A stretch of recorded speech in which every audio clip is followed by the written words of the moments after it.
మిత్రులందరికీ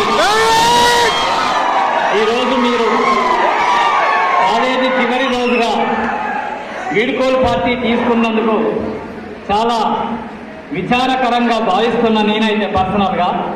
చాలామంది మిత్రులైనారు. మీరందరూ కూడా నేను బతుకున్నంతసేపు నాకు ఇదే రకంగా ఫ్రెండ్షిప్ని కొనసాగిస్తారని చెప్పి ఆశిస్తూ ఈ వీడ్కోలు సమావేశానికి ముఖ్య అతిథిగా విచ్చేసినటువంటి ప్రొఫెసర్ విజయబాబు గారు, నేను స్టూడెంట్గా ఉన్నప్పుడు సార్ ఇక్కడ నాకు గురువు. నాకు హిస్టరీ లేదు, కానీ సారు మాకు గురువుగా ఉండేది. నేను ఈపీపీ స్టూడెంట్ని. అట్లాగే మిగతా ఇతర కొలీగ్స్ అందరికీ నమస్కారం. ఇక్కడ నుండి సమావేశం నుండి మాట్లాడి వెళ్ళిపోయినటువంటి ప్రిన్సిపల్ జ్యోతి మేడం గారికి కూడా నమస్కారాలు. ఫస్ట్ ఇయర్ సెకండ్ ఇయర్ పిల్లలు ఈ ప్రోగ్రామ్ని ఆర్గనైజ్ చేస్తున్నందుకు మీ అందరికీ కూడా ధన్యవాదాలు, అట్లాగే శుభాకాంక్షలు. ఫ్రెండ్స్, కాలేజీ జీవితం ఒక వండర్ఫుల్ జీవితం. మీరందరూ ఎన్నెన్నో ఆశయాలతో ఆలోచనలతో ఆర్ట్స్ కాలేజీలో అడుగు పెడతారు. అటువంటి మీ ఆశలన్నీ ఇప్పుడు ఒక రూపం సంతరించుకొని భవిష్యత్తులో బంగారు బాటలు వేసుకోవడానికి ఈ కళాశాల జీవితం ఉపయోగపడుతుంది అని చెప్పి నేను అనుకుంటున్నా. ఇక్కడ ఎన్నో అనుభవాలు మీరు గడించారు.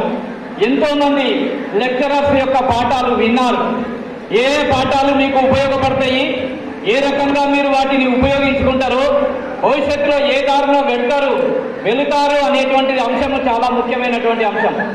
వీటినన్నింటినీ దృష్టిలో పెట్టుకొని ఫ్రెండ్స్, మీరు 20 సంవత్సరాల వరకు అనుభవించినది ఒక రకమైనటువంటి జీవితం అయితే, ముందు చాలా ఇబ్బందికరమైనటువంటి పరిస్థితులు రాబోతున్నాయని చెప్పి మనకు కనబడుతున్నాయి. నేను రోజు క్లాస్లో చెప్పేదే.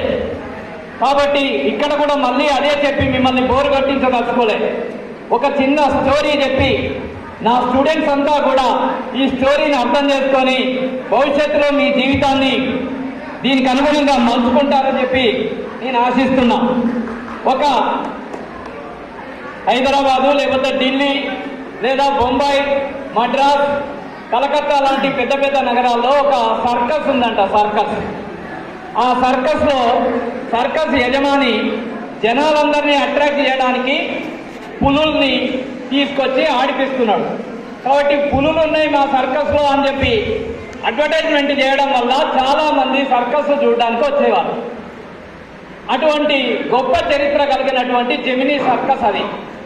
ఆ సర్కస్లో పులులకి రోజు ఆయన మేనేజర్గా ఉన్నటువంటి ఆయన మంచిగా భోజనం పెట్టి, అంటే రకరకాలైనటువంటి కూరగాయలు, అట్లాగే అన్నము, ఇంకా ఏదో అన్నీ పెట్టి దాన్ని రోజు డెవలప్ చేసుకుంటూ పోయి ఆ సర్కస్ నడుపుకుంటూ తన జీవితాన్ని, అట్లాగే సర్కస్లో ఉన్నటువంటి అనేక మంది జీవితాల కుటుంబాలను వాళ్ళందరినీ ఆదుకుంటూ ఉండేవాడట.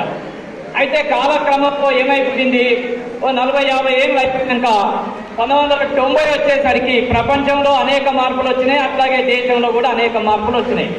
వచ్చిన తర్వాత ఇంకా 2000 సంవత్సరం వచ్చేసరికి ఇంకా కొన్ని మార్పులు వచ్చినాయి. ఈ మార్పులు వచ్చేసరికి అందరి చేతుల్లోకి ప్రధానంగా యూతే సర్కస్ని ఎక్కువ చూసేవాళ్ళు.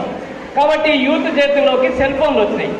సెల్ ఫోన్లు వచ్చినాక సర్కస్ అన్నీ కూడా రికార్డ్ చేసి సెల్ ఫోన్లో చూసేటువంటి కార్యక్రమం తయారైపోయేసరికి ఎవరు సర్కస్కు పోవట్లేదు. కాబట్టి సర్కస్కు గిరాకీ దక్కింది. గిరాకీ దక్కినాక మేనేజర్ అనుకున్నాడంటే, ఈ సింహాలను నేను నా దగ్గరనే ఇట్లా పెట్టుకొని వీటికి భోజనం పెడితే నాకు ఎక్కువ ఖర్చు వస్తున్నది, కాబట్టి ఈ భోజనం పెట్టడం అనేది బంద్ చేసుకోవాలి, వీటిని మంచిగా తీసుకుపోయి అడవులలో వదిలిపెడదాము అని చెప్పి నిర్ణయం తీసుకున్నాడంట. కాబట్టి ఏం చేసినాడు ఆయన, ఒక మంచిగా ఆ యొక్క వెహికల్లో ఎక్కిచ్చేసి సింహాలన్నింటినీ తీసుకొని పోయి అడవులలో వదిలేశాడు. అడవికి రారాజు ఎవరండి చెప్పాలి అందరూ. అడవికి రారాజు ఎవరు? సింహం తలుచుకుంటే ఏ జంతువునైనా కూడా వేటాడి తినగలదు, అంతేనా? అయితే ఈ సర్కస్ నుంచి వదిలిపెట్టిన సింహాలన్నీ పోయి అడవిలా వేటాడలేకపోయినాయి. కారణం ఏంటంటే వాటికి చిన్నప్పటి నుండి సర్కస్లో వేటాడడం నేర్పలేదు. వాళ్ళ యజమాని కేవలం తిండి పెట్టడం అనేది ప్రాక్టీస్ చేసేసరికి దానికి వేటాడడం ఎలాగో తెలియలేదు. కాబట్టి కొద్ది రోజులలో ఏమైపోయింది, అది తిండి దొరకక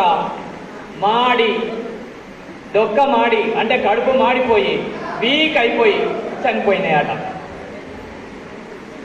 దీని నుంచి మనం నేర్చుకోవాల్సింది ఏంటిది అనంటే, ఆర్ట్స్ కాలేజీలో చదివినటువంటి విద్యార్థులు ఒకప్పుడు గొప్ప చరిత్ర కలిగినటువంటి ఈ కళాశాల మీరు వచ్చిన ఈ క్రమంలో అటువంటి గొప్పతనం మళ్ళీ మీకు కనబడ్డదా లేదా?